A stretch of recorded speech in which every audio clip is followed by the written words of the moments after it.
Bom, queria, em primeiro lugar, saudar todos os senhores deputados, senhoras deputadas, na tarde de hoje.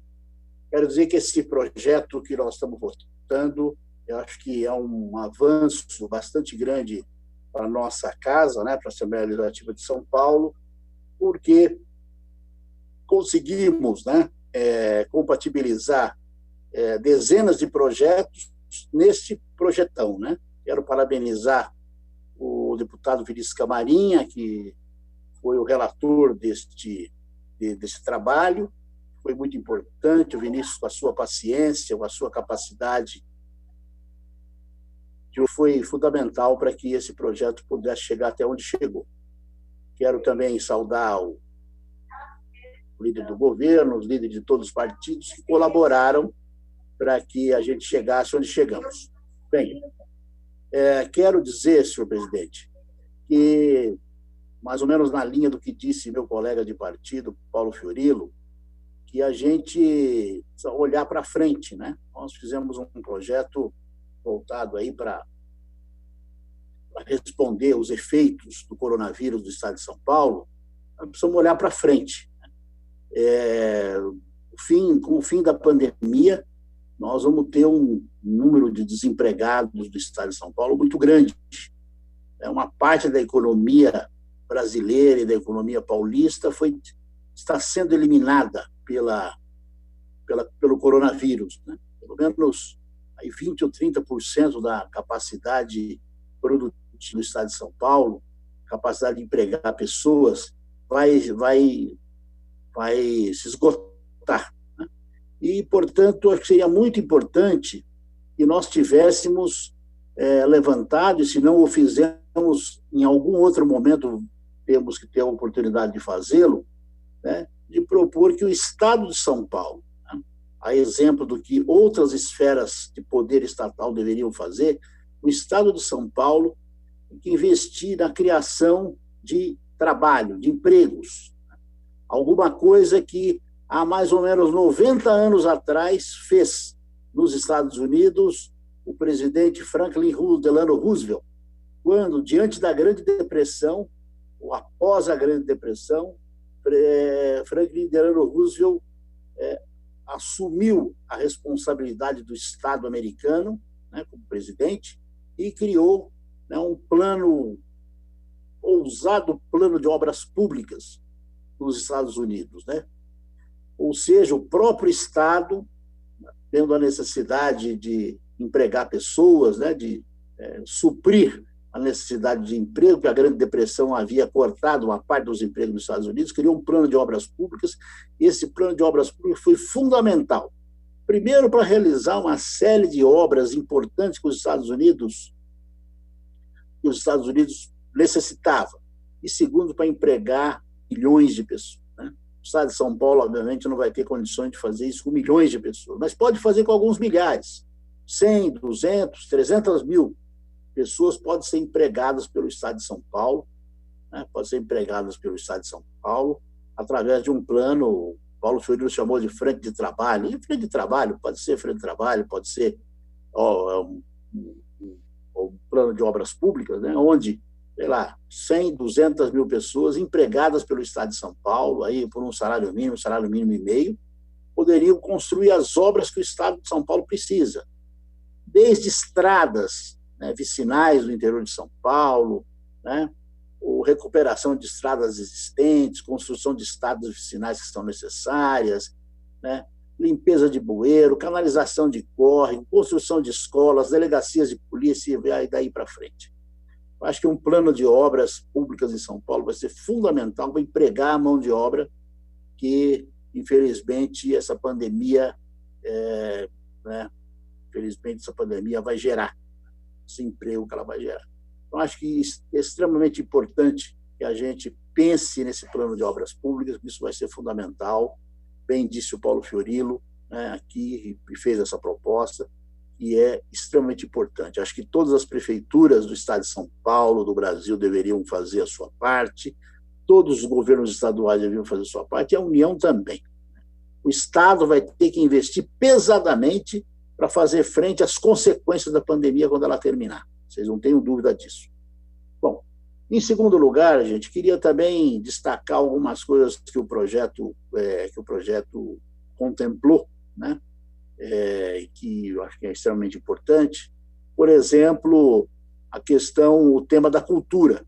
O Estado de São Paulo é um estado onde os trabalhadores da área cultural, né, os trabalhadores da área cultural são num número bastante grande. Né? A cultura gera um número bastante grande de empregos, né? De tal forma que nós temos milhares de trabalhadores da área cultural. Infelizmente, a pandemia acertou de maneira gritante, né? Atingiu de maneira gritante o seu modo de trabalhar. O trabalhador da cultura, seja o artista do circo, seja o artista de teatro, de dança, de música, é um dos primeiros afetados pela pandemia. Então, milhares e milhares de artistas do estado de São Paulo estão passando necessidade. Vivia da sua música, vivia da sua expressão artística e cultural, vivia, enfim. E agora isso está suspenso, né? Enquanto a pandemia durar, não pode apresentar o teatro, né? Não pode se apresentar no teatro, não pode se apresentar na sua música, e, portanto, no seu circo, e, portanto, não pode ganhar o seu recurso para se alimentar, para viver, né? Então, foi aprovado no Plano Nacional a Lei Aldir Blanc, de iniciativa da deputada do PT, Benedita da Silva, com apoio da relatora do PCdoB, Jandira Fegali. Em São Paulo, nós aprovamos, né? Nós aprovamos uma lei complementar à Lei Aldir Blanc, que propõe também recursos, né? Pagamento de uma ajuda solidária aos trabalhadores da cultura, né? E também uma ajuda solidária aos espaços culturais. Tá? Nosso projeto chega a falar em até 2.000 espaços culturais. Que são esses espaços culturais? São teatros, são espaços de música, são espaços de dança, são espaços de música que nós temos pelo estado afora e que são fundamentais para que a atividade artística seja desenvolvida.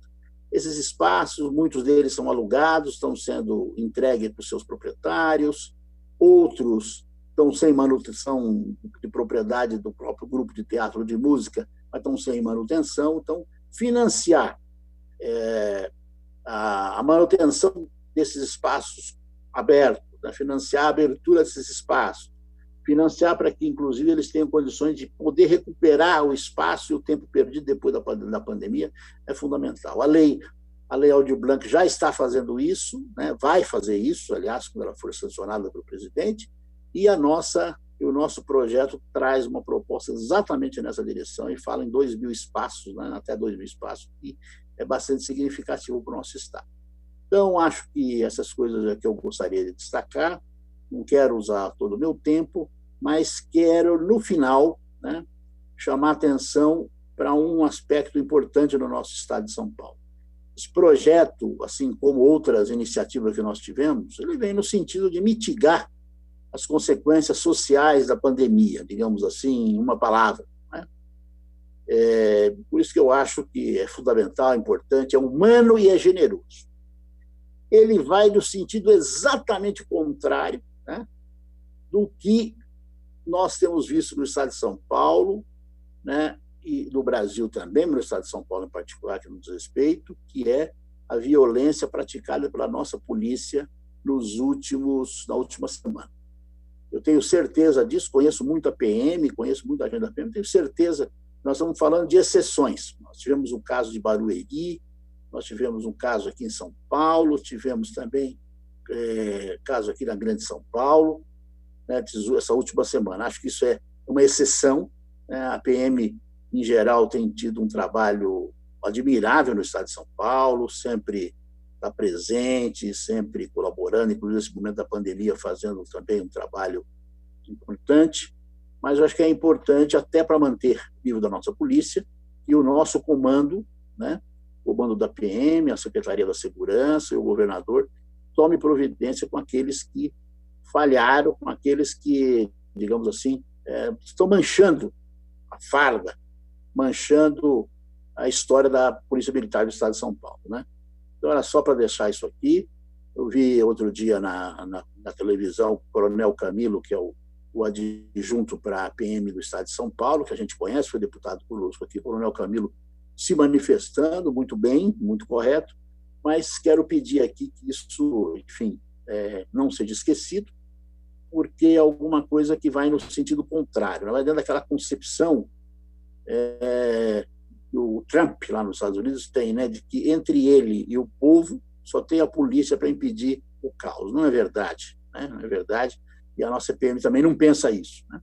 É apenas punir aquela exceção que fugiu da regra, dessa regra, e, no geral, é uma regra positiva. Senhor presidente, quero deixar aqui um grande abraço para o senhor também, para os nossos colegas, e agradecer a todos vocês. E, mais uma vez, eu estou vendo ele aqui, ó, Vinícius Camarinha, um super abraço para você e parabéns pelo seu esforço, pela sua capacidade de diálogo. Muito obrigado.